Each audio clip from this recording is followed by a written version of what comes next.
From the Daily Caller, Bud Light hires conservative-friendly comedian Shane Gillis in face-saving move. In a wild face-saving move, Bud Light is partnering with popular comedian and original cancellation survivor Shane Gillis for an unlikely brand deal. Both sides announced on Instagram. Gillis, who Saturday Night Live hired and then fired shortly after woke folks discovered jokes he made on his podcast, announced a deal on Instagram. Excited to announce partnership with Bud Light, Gillis wrote. The deal comes not long after an appearance on the Joe Rogan Experience where Gillis and Rogan bandy about whether or not Bud Light can rehabilitate its image in the wake of the Dylan Mulvaney disaster. It became a joke, Gillis told Rogan. That's tough to overcome marketing-wise. It's tough to get people to order a Bud Light publicly. You're going to get made fun of. So Shane Gillis is a funny guy. He's not a woke guy. No. I don't think he can save Bud Light. I don't know. I mean, I don't blame him, I guess, for taking the money. But I still don't see how regular people will be anything but embarrassed ordering Bud Light. I mean, it was already embarrassing to begin with. Yeah. It barely gets you drunk, yeah. It wasn't that good. Well, I mean, it's a light beer, so, what's the point? Basically, you just keep it as survival food in lieu of water. Or if you're Shane Gillis, you drink like 36 of them. A little bit of a different situation. I think that's one of the only reasons you accepted too, is because he had like a pass drinking them, and I don't know. You'll get slightly tipsy after 36 of them, yeah. Yeah. But here's the thing, though: the parent company owns a lot more than just Budweiser and Bud Light and stuff like that. Yeah, so true. they don't really care. I mean, they lose a little bit of money, but then they can also sort of cater it to the woke people, so that you have your specific like LGBTQ plus MAP woke DEI beer, and then all your other brands, like nobody even realizes the same company as the parent company necessarily, because people don't even look into that sort of thing 99% of the time. Yeah. So they're still making money. I think that's fine. I'm not a big fan of the hyper consolidation of massive corporations. So Bud Light's on the verge of death. This is the just pure desperation. There is potentially going to be a strike. Bud Light bottling plant workers say they want to make more money. Bud Light can't pay them more money. Anheuser-Busch can't pay. Their sales are down something like $30 billion. How are they going to pay more? Do you guys see that story? People are posting, it's a meme where it's like UPS drivers demand better pay, win. And the next one is 12,000 UPS drivers laid off, over like, and it's just like, what did you think was going to happen? The money's got to come from somewhere. These people don't get it. Like, you work for a company, you say, hey, as 100 employees, we all deserve to make, instead of, $10 an hour, 15. They go, okay, fire a third of the staff. And then the money from them goes to you. Yeah. Shane Gillis is being brought on in an act of absolute desperation. If this strike happens, it could be the end of Bud Light, because all of a sudden there's going to be a massive shortage of a beer already nobody wants. Mm-hmm. Or it could be normalizing the market. Nobody wanted to buy it in the first place, but it could be cascade failure. Not enough beer is made. They struggle to sell it as it is. What little product they make doesn't sell. They don't make back enough money to make more, and they can produce less and less and less as more and more people quit because they can't get paid to do the job. And then Bud Light's gone by June. It's part of their master plan. They're going to rebrand as a microbrewery. Yes, artificially limit the supply, double the price, It could work. Look, you should get on their marketing board. They should offer you a to job. Like only kegs or something. Oh yeah. It also makes me wonder oak aged. Who else did they approach for this position? Like, not maybe he was their first choice. Nothing against him, but were there other spicy conservative comedians question. who were like, no, I won't touch it. They're like, Don Jr. is not much of a drinker, and Ted Nugent quit it in the 80s. So. Would you take a sponsorship from Bud Light sticks? No. You wouldn't? No. Not for any amount? No. $1 billion. All the Bud Light you could drink in the world. Well, because I don't drink beer, no. The challenge is always anymore. this, right? It's like, I would not sell out to support a bad company doing bad things. The question is, first, is Bud Light the worst offender to where it is like jumping into the pits of hell and working with the devil?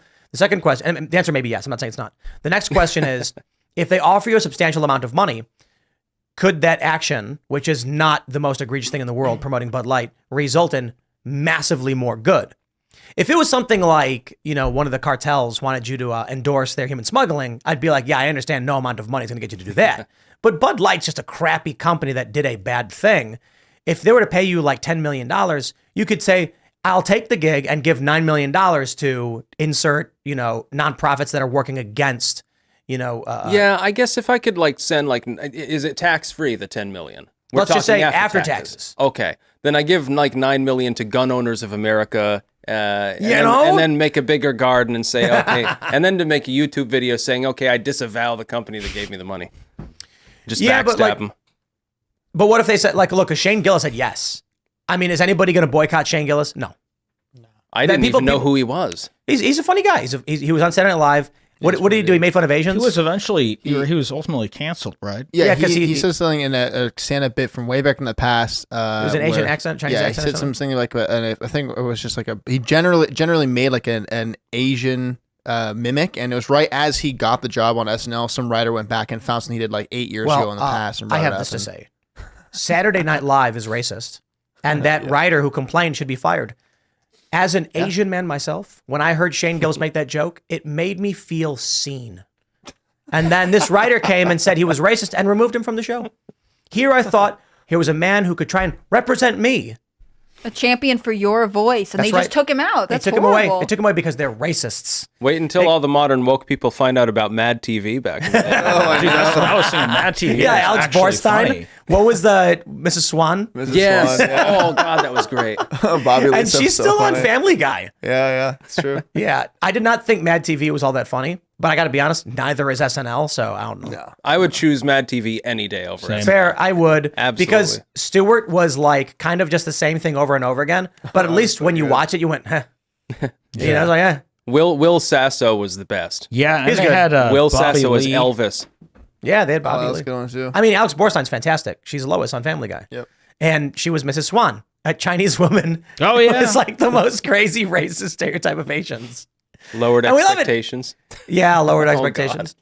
I'm allowed to like what Shane Gillis, his joke, because I am an Asian person, but none of you are, because you are all white, except. I'm sorry, no, you're oppressing me as the patriarchy right now. No, you know, Serge is allowed to be to laugh as well, because on the privilege hierarchy, he's an African American, so he's actually closer to the bottom. So skin color doesn't matter. I'm about as Native American as Elizabeth Warren, or a little bit more. Does that count? Yes. Okay. All right. Excellent. All right, so Carter, I've you're got the my only one. N-word. I have Canadian I've got my roots N-word pass. and something from the north. That's that isn't this communist. country? That's worse. Well, it Give wasn't it that up, place. sir. We're not going to be able to laugh at this I joke. have I don't know what to nothing. tell you. Canadian, funny so anyway. foreigner, so that's you get a half a point for that. Yeah. Wait, I'm a foreigner. So I can I'm a chuckle child of warmly. immigrants. And you're a woman. And I'm Canadian Yeah. and British, which, you know, See, we're everyone repenting at for this that. table has a lot of right. privilege points. And we also know that according to the woke, women have no agency either. So even if Anna Claire laughed at the joke, it's not her fault. The best part is I wanna have hear not watched Matt TV or SNL ever consistently. I don't think I've ever seen anything from Matt TV. So the whole time you guys were talking, I was just nodding like, wow, so fun. Great to hear men talk. It was like SNL. It wasn't live though, and it came out around the same time, didn't it?